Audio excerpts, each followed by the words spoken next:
Greetings, APUSH scholars. For our review for Unit 3, Articles of Confederation, the Constitution, Washington, Adams, and Jefferson, looking at the review sheet from top to bottom.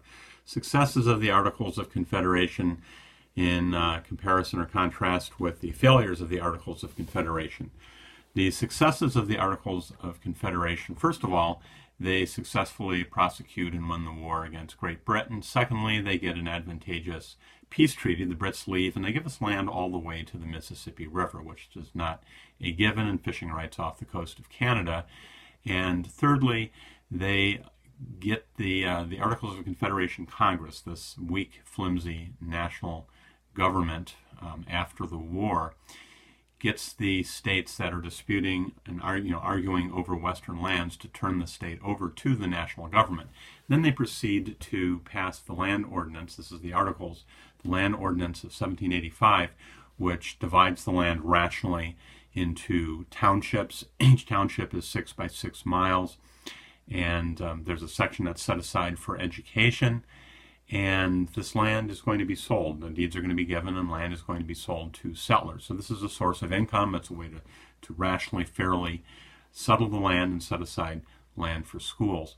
The Northwest Ordinance of 1787 is going to ban slavery north of the Ohio River, and is going to set up a procedure for these the future states to come in as free and equal states if they have a suitable constitution and if they have at least 60,000 inhabitants. 5,000 inhabitants can self-govern, and but as a self-governing territory.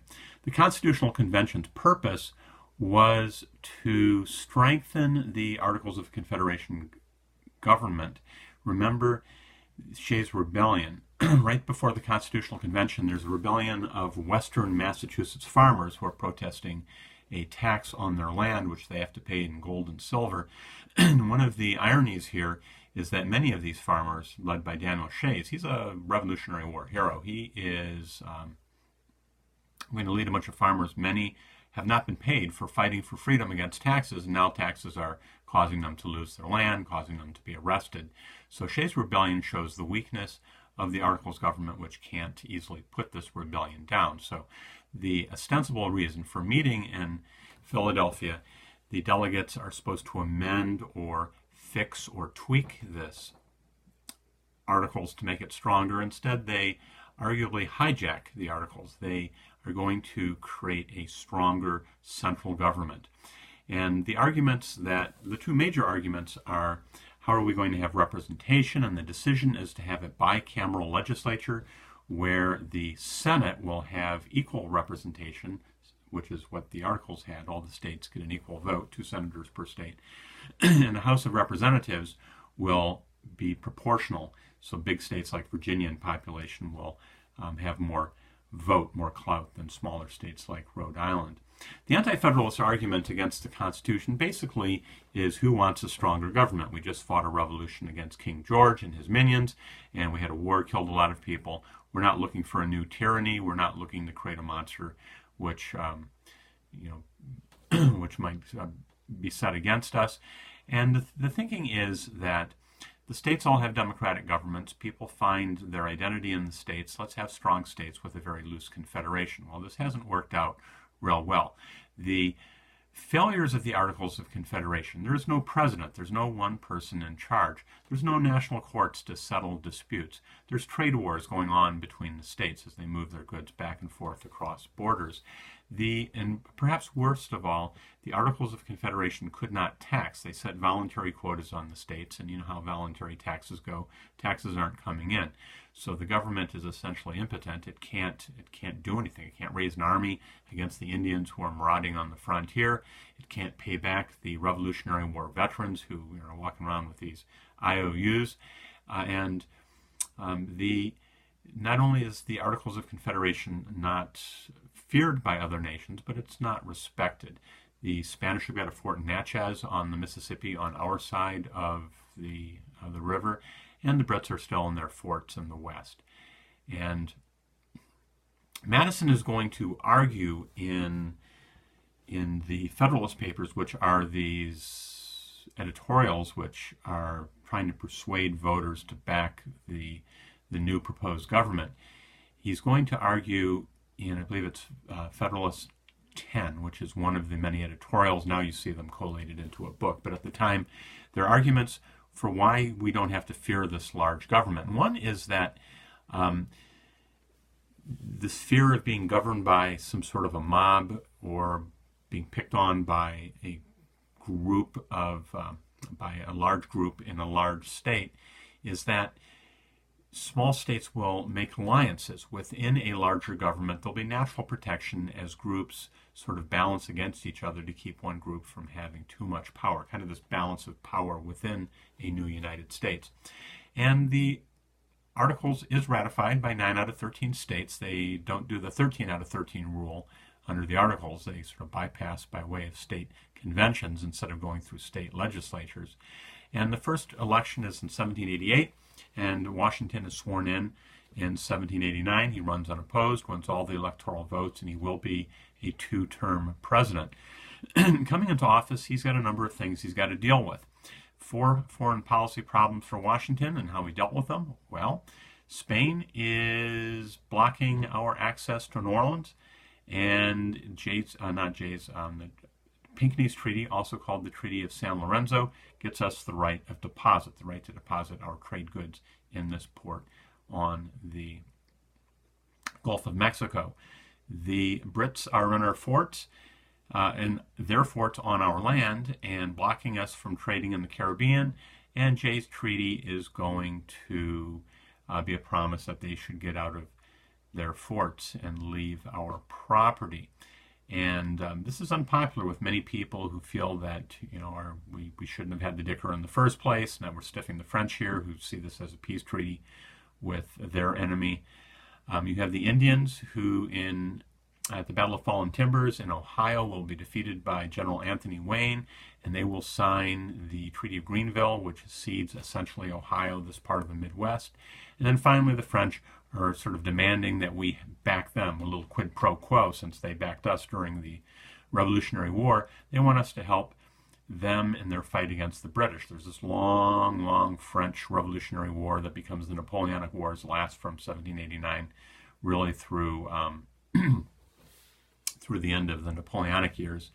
And Washington, in the Proclamation of Neutrality, will say, no, we're staying neutral. We will trade with all parties, be friends of all, enemies of none.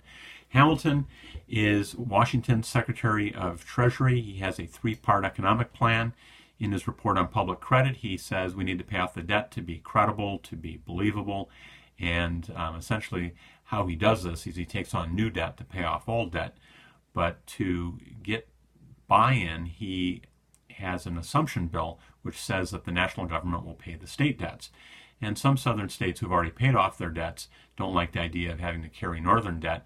And what happens here is this compromise will be to move the national capital from New York City down to a new District of Columbia in the south, in land between Virginia and Maryland, which will have the new name District of Columbia. And the other piece, paying off the debt, another piece is in his report on manufacturers. How can we encourage manufacturing? How can we protect native or domestic industry? Well, put high tariff on imports, namely British goods, which happens. And then thirdly, we need money for investment. We're short on banks. We'll have a Bank of the United States, which will we'll have investors, but we'll also pool taxpayers' money, and this will be a force, an engine for development. And the differences between Jefferson and Hamilton: Jefferson is the Secretary of State, and it's kind of a yin-yang. These are the polar opposites here.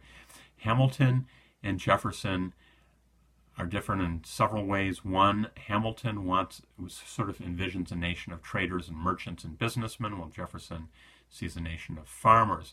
Jefferson is strict construction of the Constitution, a limited government, strong states, where Hamilton wants a loose construction. There's that phrase, necessary and proper, the elastic clause. The government should be able to do what is necessary and proper to carry out its functions.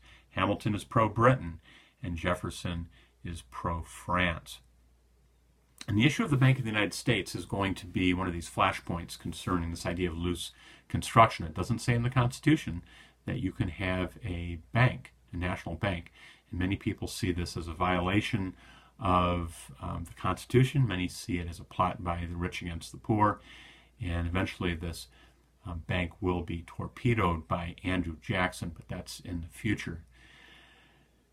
The contrast between Shay's Rebellion and the Whiskey Rebellion. Shay's Rebellion, right before the end of the Articles, is going to show the weakness of the Articles. They can't, there's not an easy way to put down these rebels because the government's broke, can't raise an army. In Massachusetts, the wealthy on the east coast of Massachusetts, they have to hire an army. They can't call it the militia because the militia, guess what, is are the farmers who are rebelling. Fast forward, Hamilton puts an excise tax on whiskey, and out in the west, there's a rebellion. Out in western Pennsylvania, there's a rebellion. One more of these rebellion, very similar to a lot of these other rebellions. You've got the Paxton Boys, you've got Leisler's Rebellion, you've got the Regulators, you've got the Bacon's Rebellion. And the Whiskey Rebels are one more group of downtrodden backcountry farmers who feel they've been done in and being forced to pay unfair taxes. Washington will raise an army, and he will put this rebellion down bloodlessly. And this shows the power, the authority of this new government under the Constitution. Washington's farewell address, he makes two requests: stay out of foreign affairs and don't divide into political parties. The last one evidently being kind of naive and kind of idealistic. John Adams is the second president. He's a two-term vice president under Washington, serves from 1796 to 1800. And Adams is going to possibly, one of the reasons he'll lose the second election is he violates the First Amendment. This fear of French radicals, French revolutionaries, sees itself in three acts which are unpopular with much of the country. The Naturalization Act increases the time for naturalization from 5 years to 14 years. The Alien Act allows the president to kick out foreigners who are deemed to be troublemakers. And the Sedition Act, most disturbingly, punishes disloyalty, punishes criticism of the president and his party. There's also a quasi-naval war. You'll see this called different things. I think quasi-naval war is a Wikipedia name. There's the semi-war or the undeclared naval war between us and the French. French are mad that we're trading with England. They're picking off our ships, seizing our ships and their cargo. And Adams sends over three envoys, three diplomats to negotiate with the French. And they are demanded that they pay a bribe before they can talk to anybody. And they come back, and this is revealed to the American press. Americans are outraged. We're ready for a war with France. And Adams decides, he keeps this neutrality going, even though he's a Federalist, even though he's not pro-French himself. But he keeps us out of war. And he gets away with it because Jefferson happens to be the vice president, and the Federalists don't want to force Adams out if it means Jefferson coming in. But the XYZ affair is the nickname for this attempt to force a bribe out of the United States. And X, Y, and Z are the secret unnamed diplomats who it doesn't remain a secret for long. The Kentucky and Virginia resolutions are these two states' responses to the Alien, Sedition, and Naturalization Acts. The Kentucky and Virginia resolutions say that a state has the right to declare an act of Congress null and void within its state, and they do so concerning these three laws. Shades, maybe a complexity idea here is down the road. The Confederacy is going to pull out of the Union. They're going to basically pull rank on the national government. This idea that the states ultimately have not surrendered their independence or their autonomy or their sovereignty. Jefferson is our third president, 1800. Aaron Burr will contest this election. Burr is running with him as vice president, wins the same number of votes. There's no person has a clear majority, and this goes into the House. Remember, the House picks between the top three if there is no majority in the Electoral College.